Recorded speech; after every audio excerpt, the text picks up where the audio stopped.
Eu tenho aprendido na minha própria história que nada é desperdiçado. Nem a minha dor, nem a minha lágrima, nem as minhas súplicas, nem as minhas dúvidas, nem as minhas incertezas. Deus não desperdiça nada. Enquanto Ele está trabalhando na minha história, Ele está trabalhando em mim. Ele está me dando um outro olhar para outra mulher que está vivendo a mesma coisa que eu estou vivendo. Nada será desperdiçado, e essa é a nossa esperança como filhas de Deus.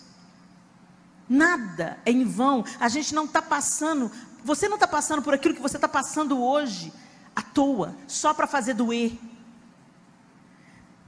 Quantas aqui são mães? Deixa eu ver.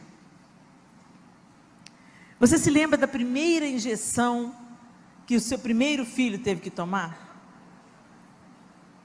Eu me lembro quando a gente foi fazer o teste do pezinho da Clara.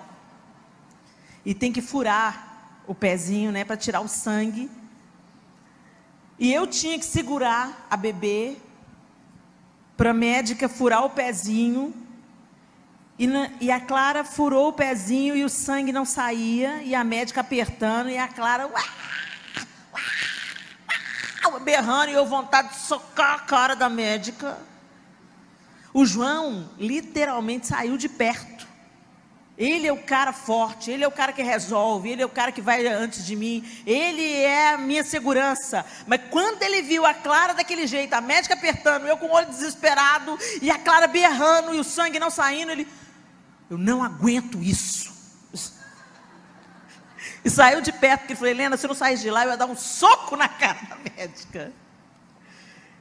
Nós somos imperfeitos, mas era para o bem da Clara.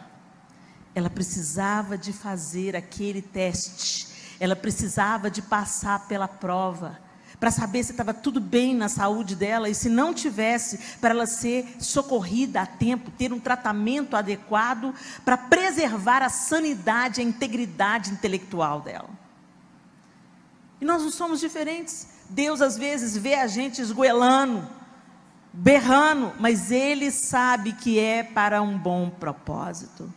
Ele também está contando os dias para pegar o nosso adversário pela goela e falar: já deu, está aprisionado. Ele também. Mas, enquanto nós esperamos, até o inimigo será usado para o nosso aperfeiçoamento. Se bobear comigo, vai ter troco. Comigo é assim, é bíblico. Olho por olho, dente por dente.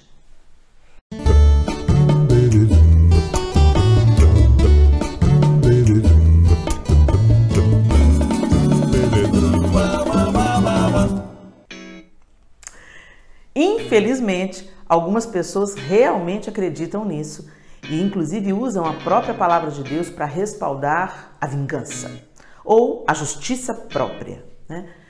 E eu queria falar com vocês hoje sobre uma regra ética social, que é chamada a regra áurea. O que é a regra áurea? Nada mais, nada menos do que a ética da reciprocidade. Ou seja, eu vou tratar o outro exatamente da maneira que eu gostaria de ser tratado. E eu jamais vou fazer ao outro o que eu não gostaria que fizessem a mim. O que é chamada de ética na nossa sociedade hoje nada mais é do que a vivência da palavra amor. Quando Jesus, nos evangelhos, diz que nós devemos amar aos nossos inimigos e orar por aqueles que nos perseguem, às vezes parece algo inatingível, né? Parece algo utópico. Como é que eu vou amar alguém que eu não tolero, que eu não concordo, ou que é um opositor àquilo que eu acredito? É totalmente possível, porque o outro não pode definir a maneira como você vai tratá-lo.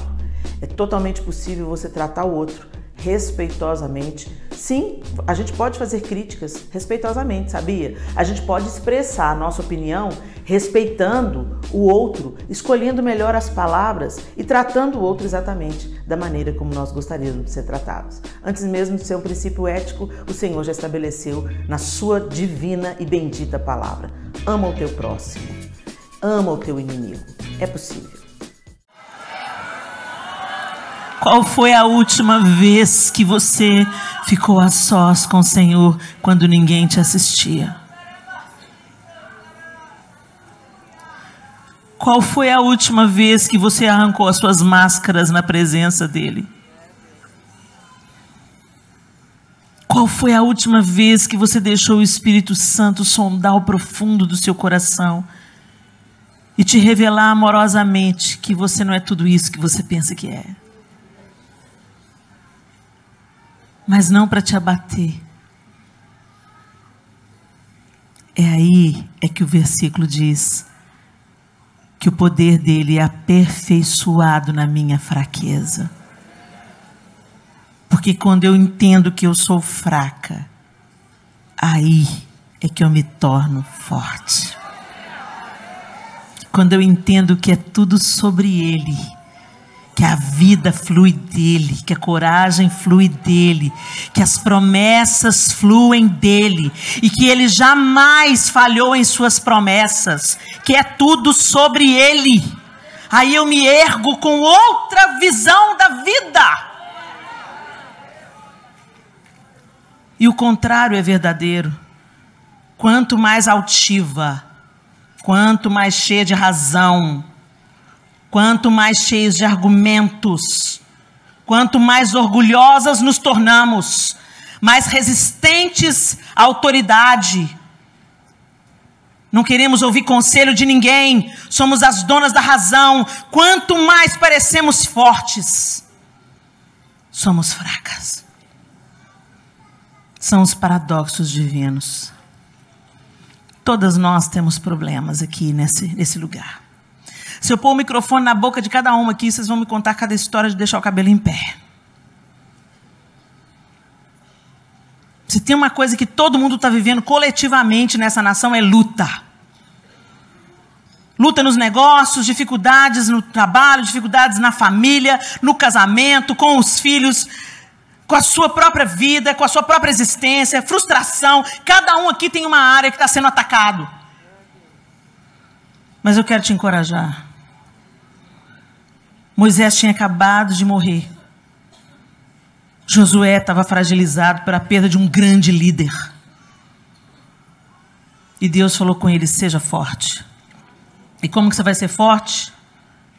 Não cesses de falar da palavra desse livro, de meditar nele, para que você tenha o cuidado de obedecer, porque se você obedecer, você vai triunfar. Se você obedecer, você vai triunfar. Gente, mesmo quando os finais não são do jeito que a gente esperava, Deus muitas vezes não vai nos tirar da fornalha, mas Ele vai nos sustentar na fornalha. A sua situação pode não mudar imediatamente, mas você vai ser revestido do poder de Deus para atravessar o que você precisa atravessar. E sabe qual que é o lindo, gente? Nada será desperdiçado. Nenhuma luta, nenhuma adversidade. Nada é desperdiçado quando nós vivemos em comunhão com Deus. Um relacionamento com Deus. As pessoas estão quebradas porque estão vivendo a religião, não o relacionamento. Estão vivendo os ritos religiosos, tipo, eu vim, Deus, paguei a minha conta, participei do culto, dei o meu dízimo, a minha oferta, invisto em missões, trabalho para o Senhor, sou diácono, sou diaconisa, cuido das crianças. Volto a dizer, Deus não quer empregado, quer filho. Quando a gente olha para a parábola do filho pródigo, o filho mais velho estava em casa trabalhando para o pai, mas não tinha nenhuma intimidade com ele. Por isso que estava com aquele coração cabeludo. Vem esse teu filho, que gastou com as prostitutas, sua herança. E o pai vira para ele: tudo que é meu é seu. Ele não tinha a menor ideia.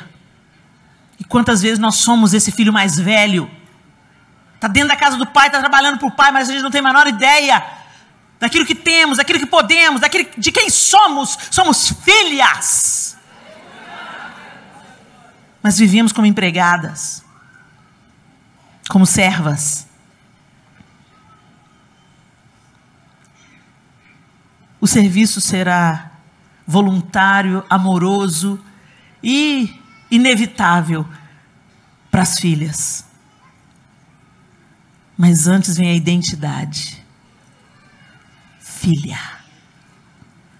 Filha. Filhas de um Deus forte. São fortes.